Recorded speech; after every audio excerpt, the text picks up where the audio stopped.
Oh, I've got goosebumps after watching that. How does it feel to watch yourself do that, Kasia? It definitely evokes all the emotions I went through that day. And yeah, I really hope that you enjoyed watching it. Because yeah, it means a lot, this video, and also just like reliving the beautiful past that we experienced together with my team and also with all of you, all the supporters, fans, so yeah. Have you had time to process what you did? I mean, I know you said you went straight to the Olympics. It was a very busy period. Have you had time to kind of come to terms with the fact you've won the yellow jersey? I would say yes and no, because watching this video, I kind of feel like I relive the moments, the feelings, and it all feels very new to me. At the same, it's been such a big goal of mine. So to like sit down and be here right now with you guys and be on the other side of the spectrum where all the work that was put into success paid off and I actually won the jersey still feels surreal in some ways. Mm-hmm. And how has your off-season been? I know you went on holiday. Has that been a bit of time to relax maybe? Yeah, so we went, with my husband, we went to Bali for our honeymoon, which was exotic and nice, for sure. We had a lot of coconut and that's what we miss about being in Europe. Yeah. And I want to obviously talk about the race itself, but I think it was really interesting in that video to see the lead up you had to it and how your mindset kind of shifted before the Tour de France this year. Yeah. Can you talk a little bit about that change? As probably many of you noticed, since I won World Championships gravel, I realized that there were some errors I was repeating or mistakes I was going through over and over again. So like finishing Worlds in 2023 with rainbow jersey and going into winter time, I had this huge chunk of time where I could work not only on my physical strength, but also my mental strength. So every year I start the season with one goal, which is to win Strade Bianche. And I kind of tried to channel the energy that I had during Worlds to the spring campaign. And in some ways, I also feel like growing up, becoming a mature woman, having an experience allows you to kind of see things differently because, as Taylor mentioned, I'm a very impatient person, and sometimes for me, it's really hard to see what I had been doing wrong. Mm-hmm. And you won Flèche Wallonne in the classic season. How much confidence did that race give you? We can see your winning move here. How did that make you feel about the rest of the season, starting off so well like that? I would say that starting this season until that point, I felt good and strong. I felt that physically I did, together with my team and my coach, a really good job. So it was the matter of finding the right moment, finding the right tactic, finding this little piece that would allow me to cross the finish line like this. Maybe in some ways, because I went without having a single victory for so long, I kind of was afraid that it would be repeating like indefinitely. So that race definitely allowed me to make another switch to be like, okay, I have it all. I just need to present it to the world. Mm-hmm. We've spoken before about how you've had to kind of learn to become a team leader on Canyon SRAM and how that's something you've kind of focused on a bit, is having a bit more confidence to really lead your team. How's that changed for you? I think that I just learned that being a leader means that you have to put yourself in the second position.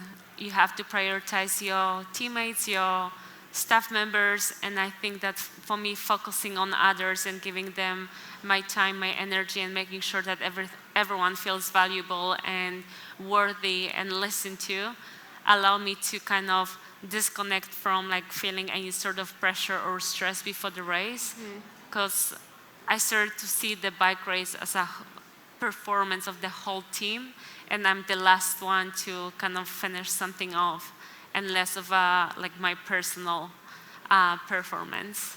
Does that help you feel like you have a bit less pressure maybe if you're thinking of it as a whole team rather than just you? For sure. And also, again, I turned 30 this year, so I feel a bit more mature. And I think that dealing with pressure feels way easier. It's just like if you go through ups and downs multiple times, then at some point you realize, okay, there is something that needs to be changed. So for me, removing myself from anything related to pressure was definitely helpful. It definitely sounds like mindset and having a good mentality is really crucial to you in your performance. And you spoke in that film actually that you kind of really wanted to win the Tour de France this year, that the podium wasn't enough anymore. Do you think that going in with that kind of really real hunger to take victory was key to the success? Yeah, I definitely think so, because as I also mentioned at the beginning of the video, for many years, whether it was with Anna van der Breggen, with Annemiek van Vleuten, then Demi Vollering, I would kind of develop this fear towards them, that anytime I would see them getting out of the saddle, attacking, in my head, I would be like, oh no. Instead of being like, I gotta like attack them, I would be like, when am I gonna drop it? Drop from their wheel. And I noticed that that was actually making me feel less, and I wasn't giving my best because I was just giving up before I could even start the fight. So I think that made a big switch, because then I started to train visualizing like dropping Demi or dropping Annemiek or like being there, and that definitely helped me in the moments where I was suffering, because that's the most important part, because like you can sit down on a chair and plan this amazing master plan how to destroy mentally somebody, your opponent, but once you're suffering, it's a completely different game. Then you're not thinking clearly. It's just like your instinct is your reaction. And the Gravel World Championships was a time when it sounds like that really helped you to be able to have those visualizations of beating Demi, because you're actually able to do it. Why was that race so crucial to you? Because I realized that once everyone puts the same amount of work, because I feel like when you do gravel, everyone has to push equally. Drafting makes sense, but not to such a high extent as on the road. And then I realized that, okay, Demi doesn't have teammates and she has to work as hard as I do. So then I still can beat her in the final. So I just started to think with my team, how can we get to the final, saving me as much as it's only possible. And that's what actually helped us so much during Flèche Wallonne, because I had a team that was just like strictly built around me. So I arrived to the last climb, 1K to go, like not recovered, you cannot be recovered or full of energy, but on like a good side of your level. Yeah, I mean, obviously teams are so important in cycling, and I think it's interesting you mentioned Demi Vollering, because SD Worx Pro Time have been the standout best team, I guess, in the women's peloton for a long time. How is it to kind of try and force yourself to not feel defeated by such a big, powerful team like that before you even start the race? I think it all starts in the team. So personally, I really love my teammates. I feel like over years we built such a good atmosphere that now when I go for a bike race, I feel as if I was back in high school, like catching up with my friends, and like we talk about life and our personal goals and dreams, and not so much about cycling. So I think that allows us to like be very close-knit, very united. And we always joke about SD Worx. We kind of like say like, okay, look what they did, or we just like turn everything into a joke. So that allows us to kind of feel more powerful and less threatened by them. I think that brings us on to the moment I have to talk about, which was when teams were so crucial in the Tour de France, was when Demi Vollering crashed and lost the yellow jersey, and there was so much controversy around whether you should have kept racing, whether you should have waited for the yellow jersey. Can you talk us through that moment and how it felt afterwards as well, with all of that conversation going on around it? Yeah, of course, there's always a lot of conversation around it, and especially that day when I got into a yellow jersey, I was surprised that I managed to do that. But it was a bittersweet moment, because like I could see my team being so happy, and a lot of fans were just like celebrating.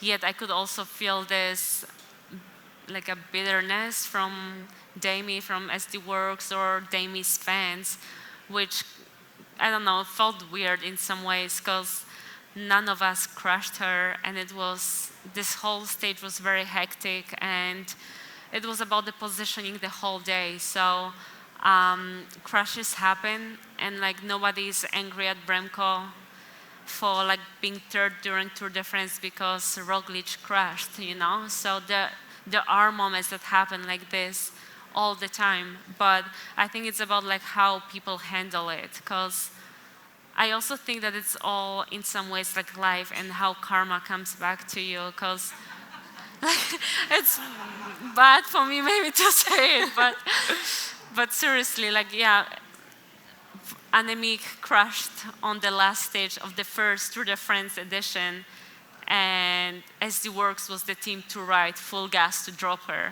And no one remembers that because Annemiek actually chased us back and then she attacked us. So we were like, okay, she still won. But it's like when you analyze it, or in my case, like I remember every race very vividly. So it feels like Tour de France was this perfect display of like, I don't know, like how sometimes all the stars just have to align. And besides being strong, you have to be lucky. You have to find yourself in the right moment and have the team around you. What is your relationship with Demi Vollering like? I mean, we saw you try and... What answer do you want to know? No, I mean, we saw you try and talk to her in the race, and it was so intense between the two of you. Yeah. How was that to cope with? Personally, I'm a person that I love to avoid any sort of conflict. And I do respect all my contenders. Like, I have a great contact with Longo Borghini, with Lotte Kopecky. I just respect riders, no matter if they're like weaker or stronger than me. I also do respect Demi, yet, I don't know, I definitely got a weird vibe from her. And again, I didn't crush her, so I think it's maybe because we're different. And yeah, I wasn't looking for drama. I wasn't looking for like any sort of mental game with her towards the end of the tour, because to me, all that mattered was just my team, yellow jersey, and myself, so. Oh no. Yeah, that definitely shows the emotions, I think, that freeze frame there. Yeah. Poor Paulina, she was like, what am I doing here? There was so much anticipation and build-up and pressure leading into those two mountain stages at the end of the race, and obviously the finish on Alpe d'Huez. How did you cope with that pressure of like knowing that those 2 days were to come? And SD Worx was saying in the media that they had plans to attack you on those stages. Yeah. How was that to cope with? I think that I've been around for too long, and I just know that sometimes people say something to break somebody mentally, and sometimes things really happen. So I knew that the team roster of SD Worx, and who could they attack with besides Demi? Like, nobody really. So I knew that the biggest threat was Demi, and she cracked me. Either it was mentally at that point or physically. I still cannot tell, because I had the moment of the biggest weakness of my life, but then I was able to return to my strength. So I think we both fought very hard, but not only us, so as the whole peloton, whoever finished on that climb, because I tell you guys, it was terrible. It was like the worst hour spent on the bike. It's like feeling that everything is hurting, and you know that you have to maintain in that state for over 1 hour. So it's like not very comforting. Yeah. Yeah, I think you went through a complete roller coaster on that stage. Yeah. You went from getting dropped on the first climb to having to fight back.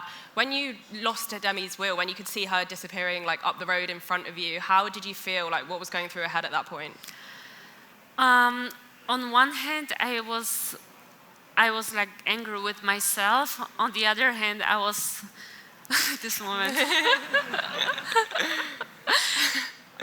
On the other, I mean, I also was just too tired to even react. I heard a lot of talking in my radio, which was very perturbing. I just wanted the noise to stop. So as we finished climbing up Blandon, there was a very short descent, and then you go up 1K very steep hill, like 10% plus. So I knew that like if on that hill I feel terrible, then game is over. And on that quick descent, I was just like packing gels and eating and drinking. And then on that kick, I was like, okay, I actually feel pretty good. So then I realized that the game is not finished yet, because I knew how long and hard Alpe d'Huez is, especially valley, leading towards the climb. And to my luck, people that were in the breakaway with me wanted to also ride, and I have a good conversations and good contact with these riders, so I feel like that sometimes also helps to be smiley person, because then people want to help you. So yeah, I think that day everything went just according to plan, whoever said that plan, but was perfect. There's a really nice clip of your husband Taylor running alongside you as you're going up Alpe Yeah. d'Huez. Did you know he was there? Could you like hear, or what did you feel when you were kind of climbing that iconic mountain? To be honest, it was like 4 Ks to go, and Evita attacked. And I was just so done.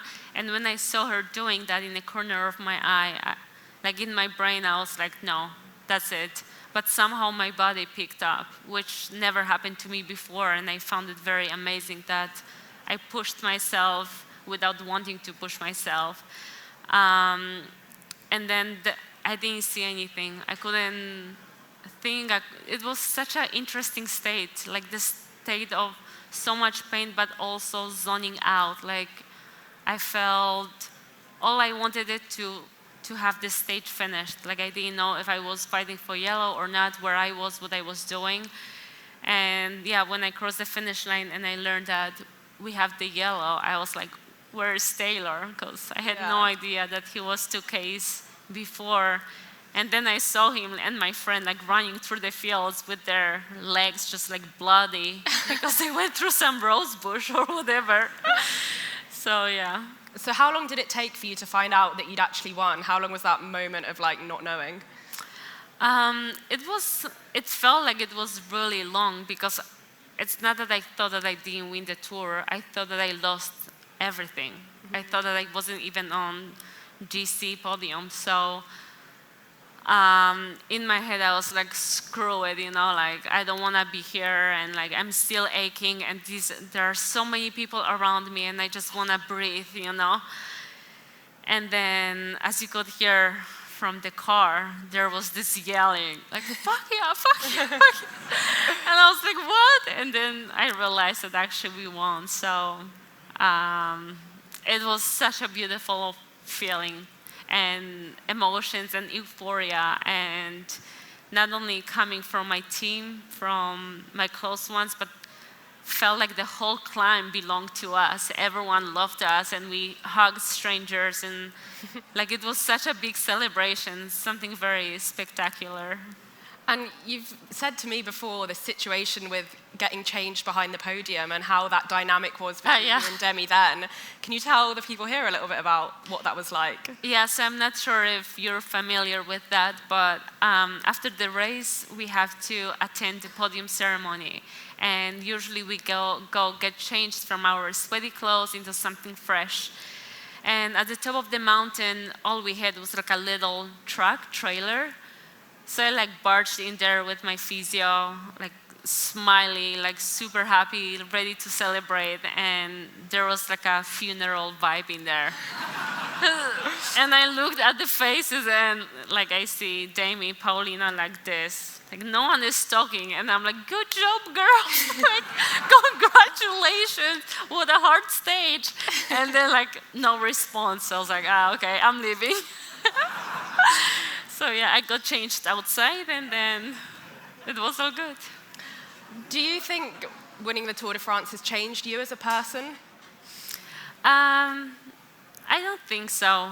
I think that my life changed slightly, but I think that this victory made me realize again that hard work, dedication, and faith always pays off.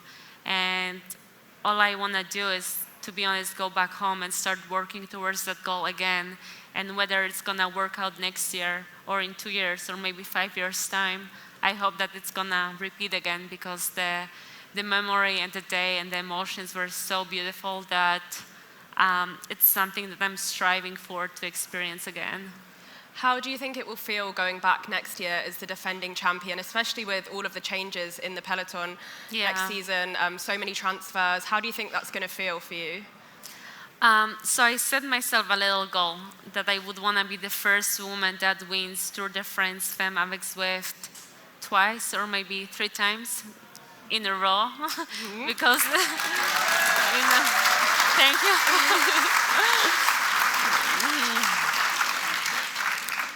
So I'm trying to focus on that. I don't want to go into Tour de France Femmes avec Zwift thinking that, oh, I need to defend my jersey, I need to do this or that.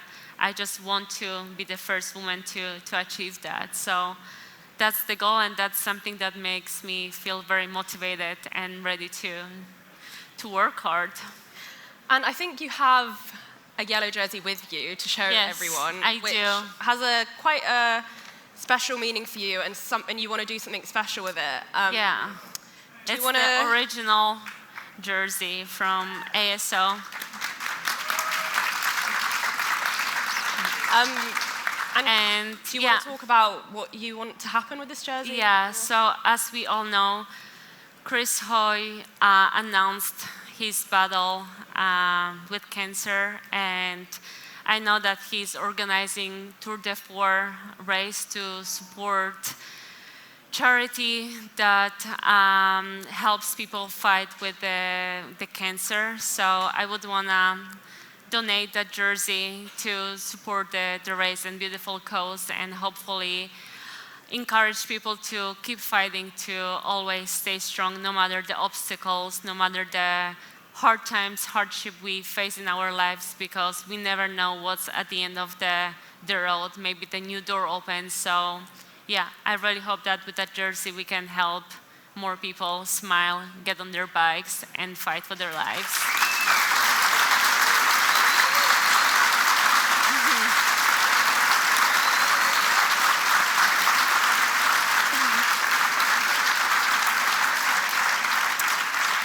So for anyone who's interested, we will be posting some details on the Rouleur and Kasia's own social channels, and we'll be auctioning the jersey off to raise funds for that amazing cause. And we're so sadly out of time, Kasia, so I want to thank you so much for coming and telling your story.